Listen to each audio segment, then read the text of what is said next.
Энэхүү нэвтрүүлгийг Joyce Meyer-ийн үйлчлэлийн хамтрагчид болон түүний найз нар нь ивент итгэсэн бол.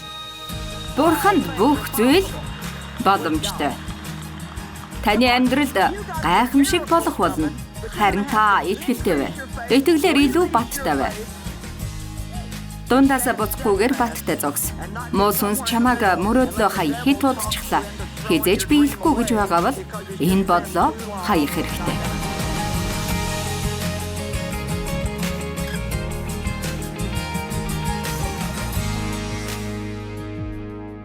Өнөөдөр та нар зааж өгөх онцгой үг надад байна. Та нарын ихэнхэд хэрэгтэй байхаа гэж бодож байна.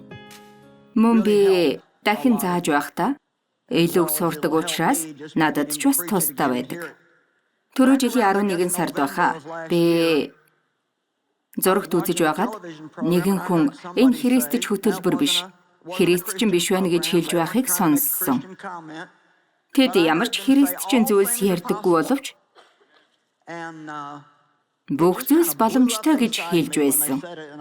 Энэ үгийг хэлэхэд надад бодогдсон зүйл бол энэ үг бидний дараа жилийн үг байх болно гэж бодогдсон. Бурхан намайг хүмүүсийн итгэлийг сэргээж, урам өгч, үргэлж өөрийн гэсэн тааламжтай байдаг орчноос гарах цаг болсон гэдгийг зааж өгөөрэй гэж урамшуулсан.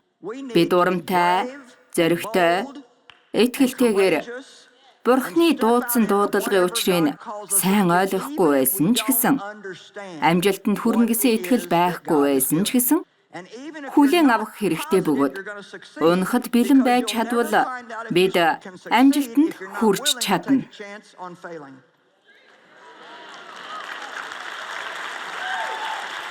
Амен. Пастор Томи та Лос Анжелест эмнэлэг худалдаа авснаар танд ямар боломж ирж байгаа вэ? Та ийм шийдвэр гаргаж энэ хүртэл явхад танд хэр зэрэг итгэл байсан бэ? Бас Колорадод хийж байгаа төсөлдөө ямар хөө байсан бэ? Бид энэ үйл ажиллагаанд санхүүгээр идэвхтэй оролцож тусалсан. Бусад хүмүүс туслаад завгүй байвал та үнэхээр ивэл дүүрэн аз жаргалтай амьдралтай байх болно. Гэхдээ ийм зүйлийг хийхэд итгэл хэрэгтэй. Заримдаа энийг хийх нь толгооноос давсан хэцүү байх ч үе байх бөгөөд та хүнд туслахдаа Бурхан минь гэж хэлэхээр үе ч таарна. Гэвч Бурхан тушаасан бол өөрөө бүгдийг хариуцах болно. Амен. Бурхан хаан таныг дуудана, тэр өөрөө таныг хамгаална. Бид энийг үргэлжил асуудаг. Бурханд бүх зүйл боломжтой гэж хэлэх бол маш амархан. Миний зурагтаар үзэж байсан зүйлд бүх зүйл боломжтой гэж хэлсэн. Гэхдээ Бурхантай хамт байснаар гэж хэлээгүй. Тэгээд би бичээсээс Бурхан гэдэг үгийг аваад нэмсэн байгаа. Бурханд бүх зүйл боломжтой гэж хэлэх амархан. Гэхдээ бид ихэвчлэн өөрсдөө хоош суугаад, юу ч хийхгүй суугаад л Бурхан гайхамшиг хийхийг харна гэж боддог. Ийм байдаг бол сайхан л байна. Гэхдээ ийм байдгүй. Яагаад гэвэл бид Бурхантай хамтрах хэрэгтэй юм. Бидний хийх зүйл болон Бурханы хийх зүйл гэж байна. Бидний хийх зүйл бол итгэлтэй байх бөгөөд Бурханы хийх зүйл бол бидний хийж чадахгүй байгаа зүйлийг хийж өгөх. Гэхдээ бидний зүгээс бас хийх зүйл бол Бурханы хийгэрэй гэсэн зүйлийг түүнтэй хамтарч хийх юм. Таны энэ жил хийх гэрийн даалгавар бол Яаков 4:2. Та нар гуйдаггүй учраас та нарт байдаггүй. Та нар гуйдаггүй учраас та нарт байдаггүй. Та итгэлээр гуйвал Бурхан таныг сонсно. Түүний хүслийн дагуу биш зүйл гуйгаагүй л бол та гуйснаа авна. Библи хизээ авах талаар хэлээгүй байгаа. Марк 11-д итэг тэгвэл авах болно. Өгөгдөх болно гэж хэлдэг. Та сүнсээр хүлээж авна гэдэгтээ итгэх хэрэгтэй. Тэгснээр танд өгөгдөхөөр ирж байгаа бөгөөд Та авах болно. Гэхдээ хизээ гэдгийг нь яг баттай мэдэж чадахгүй. Тиймээс еврейдээр бид Бурхны амлалтуудыг итгэл болон төвчээрээр хүлээж авна гэж хэлдэг.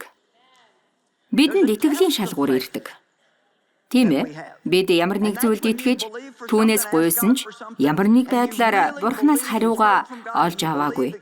Тэр хийж өгнө гэдэгт итгэж байгаа хэдий ч юу ч болохгүй байх үе байна. Ийм зүйл тохиолдож байсан хүн байна уу?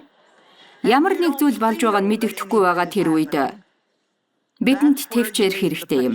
Миний хэлдэг нэг үг бол эхлэл нь үргэлж баяр хөөртэй байдаг. Яагад гэхээр бүгд шин зүйл эхэлж байдаг бөгөөд төгсгөл бас сайхан. Учир нь бид эцсийн барайнд орж бүх зүйл дууссан байгааг харна. Гэхдээ дунд хэсэг гэж нэг юм байна.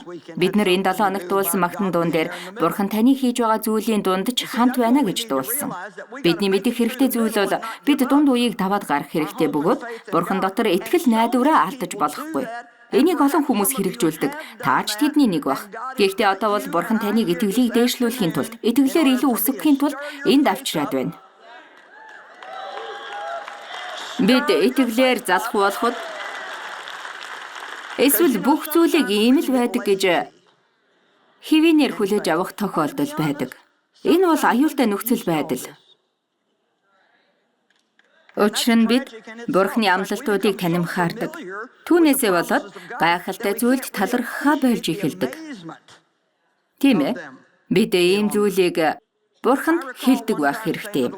Бурхан минь, та миний хийдэг зүйл болох Бурхантай харилцаатай байх ёстой гэдгийг яагаад сануулгахгүй байгаа юм бэ?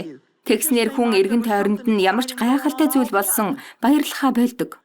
Бурхан минь, та яагаад өмнө нь хийж байсан зүйлийг надаар хийлгэхгүй байгаа юм бэ?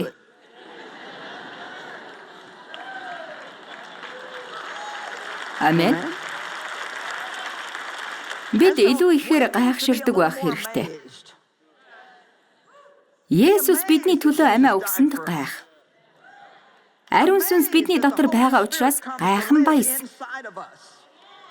Есүс би чамайг орхихгүй, хаяхгүй гэж хэлсэнд гайхан шагшир.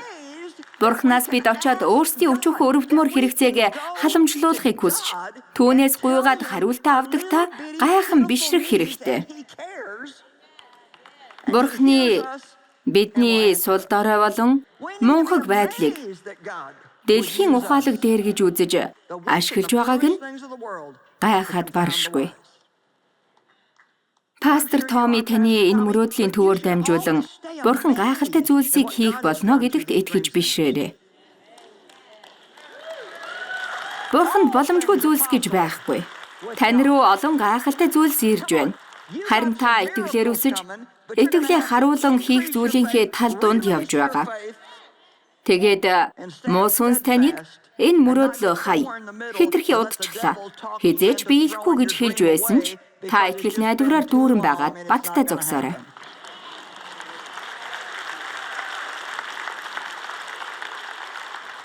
Би ийм зүйлийг л ойлгосон. Би олон жил энэ үйлчлэлийг хийж байна. Ер нь бол удаан хийж байна. Энэ миний анхны конференц биш. Анхны хичээлч биш. Би хичээлээ чэйжилсэн юм шиг л яриад өнгөрвөл амархан. Гэхдээ тийм зүйл хийдэггүй. Бурхан миний амийг нээж үг хэлэх боломж олгох болгонд би маш ихээр баярлдаг.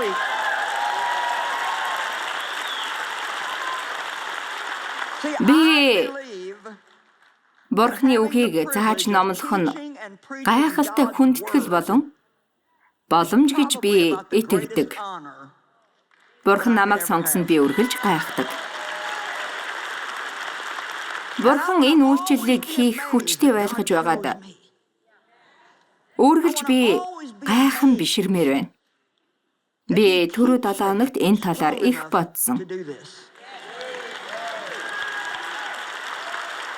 Би завсарлагаанаар намайг юунд гайхдгийг мэдхүү гэж хэлж байсан. Та нар бид амьдралдаа болж байгаа зүйлд гайхан биширч явах хэрэгтэй гэж бодож байна уу? Намайг юу гайхшруулдаг гэдгийг та мэдхүү. Энэ олон жилийн туршид олон мянган маш их хичээлүүд зурагтаар, радиогоор зааж, олон ярилцлагад оролцоор байгаа. Одоо ч миний дуу хоолой хүчтэй, хэвээрээ байгаа.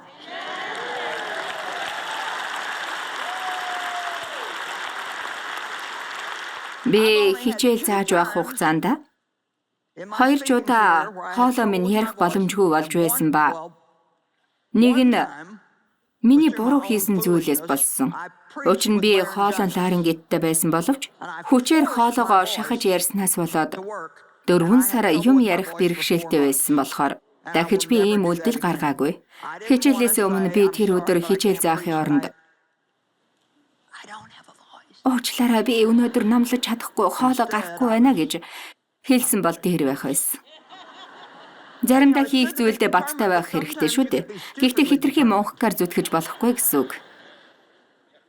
Тэгээд өөр нэг хичээл зааж чадаагүй тохиолдолд нь Колорадод байсан бөгөөд миний хоолой мэлхий шиг дуурч байсан ч би хичээлээ заасан.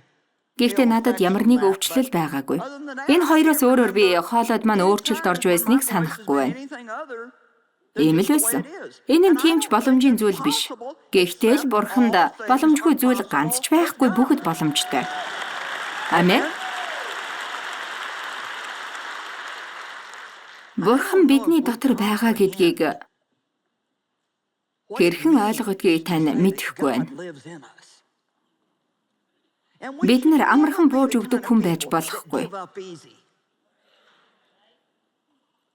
Бурханы хийлгэх гэж байгаа ажлыг бид бүгдийг түүний тусламжтайгаар хийх боломжтой. Харин өөр хинэгнийг хий гэсэн ажлыг бол бид нар хийж чадахгүй. Тиймээс бид бусадтай өөрийгөө жишиж, уралдаж огт болохгүй. Харин Бурхан хийгэрэй гэсэн зүйл байвал та хийж чадна. Бурхан таныг хаач байсан нэг үслээ өгөх болно.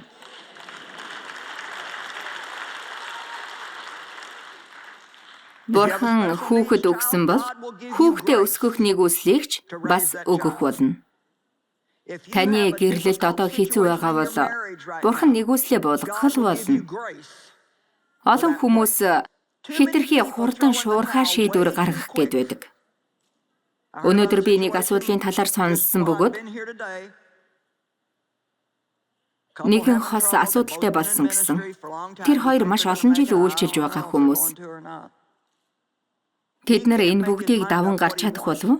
Тэд яахыг би мэдэхгүй л байна. Эрэгтэй нь хүсэж байгаагаасаа татгалзаад эрүүл саруулаар бодоод үзэх хэрэгтэй.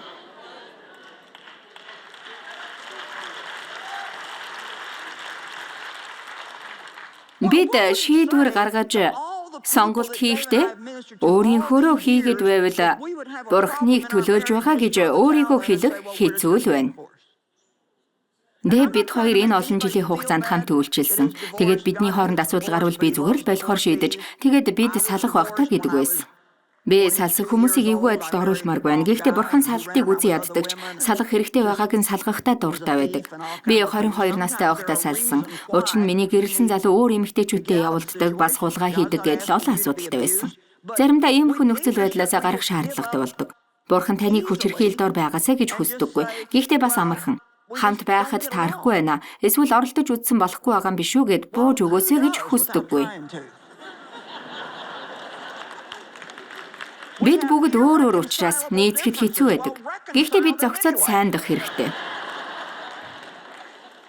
Миний хэлсэн үгний утгыг ойлгож байгаа тийм үү? Энэнтэй холбоотой нэг асуудал бол Христэд итгэгчдэд бас чуулганд хүндлэл байдаггүй. Тиймээс энэ байдал нь бусад хүмүүсээс ялгараад байх зүйлгүй болгож байна. За над руу битгий чулуу шидээрээ.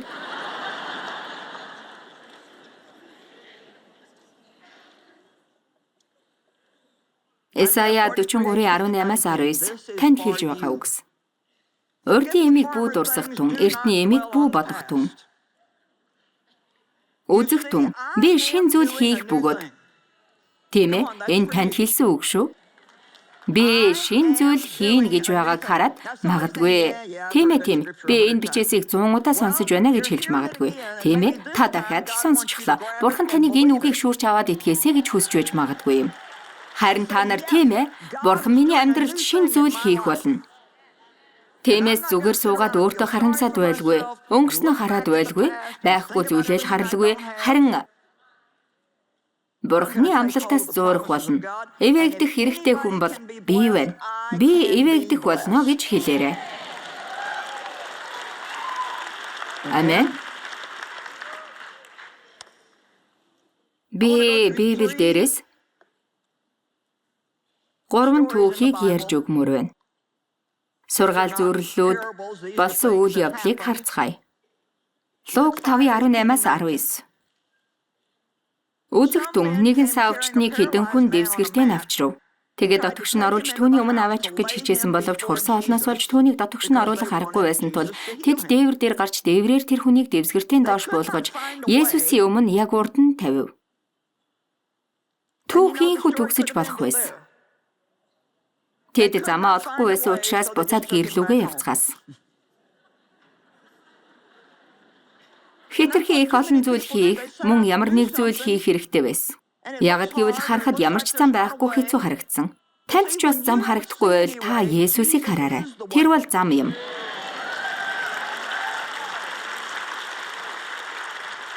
Би энд гараад хөгжөөнд дэмжүүлэх гэж номлох гэж оролдоод байгаа юм биш. Харин Бурхан таны өөрөө хийхгүй байгаа зүйлийг танаар хийлгүүлдэг гэж хэлэх гээд байна. Таны хийх ганц л зүйл бол хизээж битгий бууж өг. Хурсан олноос болж түүнийг дотогш нь оруулах аргагүй байсан тул тэд дээвэр дээр гарч энэ одоо юу гэсэн үг вэ? Одоо бол дээвэрт гардаг хүн байхгүй бах. Тэд Хэвтрийн хүнийг гудастай нүргэн аваад дээвэр гарсан байна. Хэдэн хүн байсныг мэдэхгүй. Тэгээ зогсохгүй авчирсан хүнээ доош нь буулгаад яг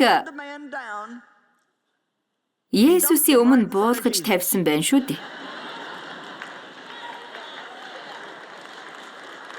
Есүс энэ хүнийг таны өмнө авчирлаа.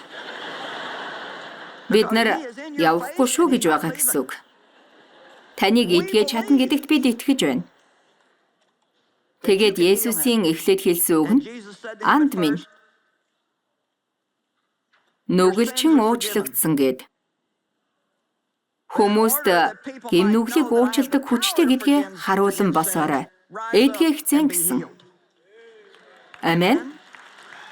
Тэр хүмүүсээр дамнуулан дээврээр орж ирсэн бол алхаад гарсан. Тийм шүү. Та Есүс дээр ирэхдээ найзуудаараа дамжуулан дамнуурган дээр ирсэн бол одоо өөрөө алхаад гарах боломжтой болсон шүү хонгор минь. Одоо харин та өөрөө хин нэгнийг дамнуурган дээр дамжлаад ирэх цаг чинь болсон байна. Луг 19:1-5. Энэ ишлэлүүдэд Библиэд ирэх миний дуртай түүх гардаг. Есүс Ерихог дайрч өнгөрөв. Харах тун татвар хураагчдын авахлагч Заккай гэгч баян хүн байжээ. Татвар хураагчдад хүмүүс дургу их цай барьдаг байсан. Тэд баян байдаг нь Ромын татасыг авахдаа өөрсдөө мөнгө нэмээд түүнийг өөрсөдөө авдаг байсан. Иймэрхүү маягаар хүмүүсийг мэхэлдэг учраас хүмүүс дургу байсан. Есүс гэж хэн болохыг харахаар зүтгэж байсан боловч тэр өөрийнхөө амьдрал сэтгэл хангалуун бус байсан нь эндээс харагдаж байна. Тэрээр баян эрх мэдэлтэй байсан. Гэхдээ ийм л байсан. Танд ч бас ямар хэмжээний мөнгө байгааг би хэлж мэдэхгүй. Гэхдээ Есүс байхгүй бол хичнээн их мөнгө байгаад та аз жаргалтай амьдарч чадахгүй. Таны мөнгө таныг тайван ч унтуулахгүй. Амен. Танд алдар хүнд байгаад ч таны амьдардаг газар нийгмийн хамгийн сайхан газарт байрлаж байсан ч та шүн тайван унтаж чадахгүй. Би хаан намхан тул цугласан олноос болоод харж чадахгүй байв. Түүнд асуудал байсан. Намхан Заккай цугласан олны дундаас хөөрхий харж чадахгүй байсан байна. Өндөр бол амьдралд олон зүйлээс хаягдаж үлдэхгүй. Олон хүмүүс өөрт байгаа дутагдaltaй байдлаа хараад уналтанд ордог. Гэтэл Бурханд энэ нь маш хялбар зүйл байдаг юм шүү дээ. Тиймээс бууж өгөхгүй байвал та ямар ч гайхалтай агуу зүйлийг хийх боломжтой юм.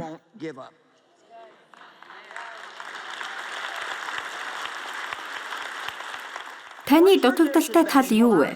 Тийм ээ. Би хүүхэд байхдаа хүчирхийлэлд өртөж байсан. Би дээд сургуульд сурч байгаагүй. Миний эцэг их намайг хайрлаж байгаагүй. Би боловсрал олж авч чадаагүй. Би хүчирхийлэлд байсан. Би үнчин байсан. Хүн болгонд л өөрийн гэсэн зовлон бас асуудал байдаг. Хүн болгонд л байхгүй зүйл байгаа. Гэхдээ бас байгаа зүйл ч гэж байгаа. Амен.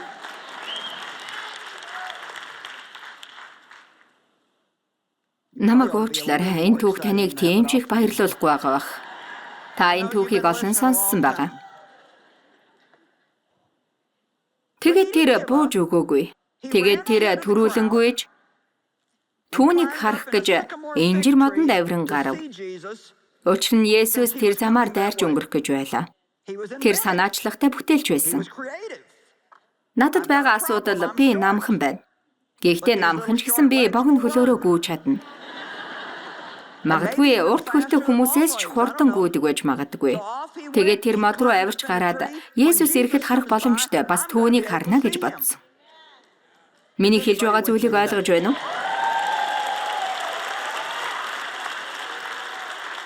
Одоо миний дуртай хэсэг гарна. Есүс иймэрхүү хандлагатай байхад дуртай байна. Энэ байдал түүнийг баярлуулсан.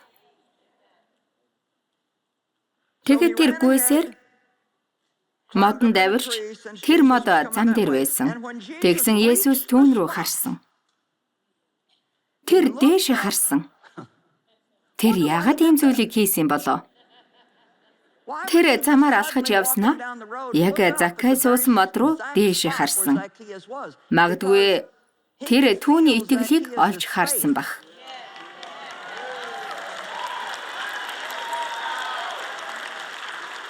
Нэгэн цусны өвчтөй эмэгтэй Есүсийн хүрмэнд хүрэхэд тэрээр "Хэн надад хүрсэн бэ? Надаас хүч гарлаа" гэж хэлдэг. Тэр эмэгтэй Есүсийн биед хүрээгүй, зүгээр л хувцсанд нь хүрсэн болохоор мэдэхгүй өнгөрч болох байсан ч тэр эмэгтэй итгэлийг тэр мэдэрсэн байна.